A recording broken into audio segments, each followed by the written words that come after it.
அஸ்ஸலாமு அலைக்கும். ஜும்மா தினத்தில் இந்த 5 செயல்களை செய்பவரை அல்லாஹ் சொர்க்கவாசிகளில் ஒருவராக எழுதிவிடுகிறான். இந்த 5 செயல்கள் என்ன என்பதை பற்றி நபி ஸல்லல்லாஹு அலைஹி வஸல்லம் அவர்கள் அறிவிக்கின்றார்கள். நூல் இப்னு ஹிபானில் 2271வது ஹதீஸாக இது இடம்பெற்றுள்ளது. இது சஹீஹான ஹதீஸாகும்.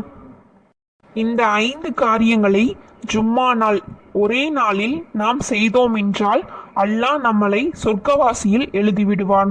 இப்போ அந்த 5 செயல்கள் என்னவென்று பார்க்கலாம். 1. நோயாளிகளை விசாரிக்க செல்பவர். 2. ஜனாசாவில் கலந்து கொள்பவர். 3. வாரம் 2 நோன்பை கடைபிடிக்கக்கூடியவர், அதாவது திங்கள் மற்றும் வியாழக்கிழமை நோன்புகளை கடைபிடிக்கக்கூடியவர். 4. ஜும்மா தொழுகைக்கு முன்னேரத்தில் செல்வது, பாங்கு சொல்வதற்கு முன்னதாகவே செல்பவர். 5. அடிமையை உரிமை விட வேண்டும் என்ற நோக்கில் ஒரு அடிமையை உரிமை விட செய்பவர். இந்த 5 நபர்களை அல்லாஹ் சொர்க்கவாசியில் ஒருவராக எழுதுகிறான்.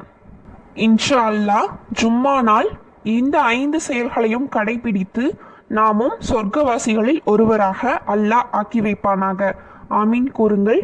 இந்த வீடியோ பிடித்திருந்தால் லைக் செய்து சப்ஸ்கிரைப் பண்ணிக்கோங்க. அஸ்ஸலாமு அலைக்கும்.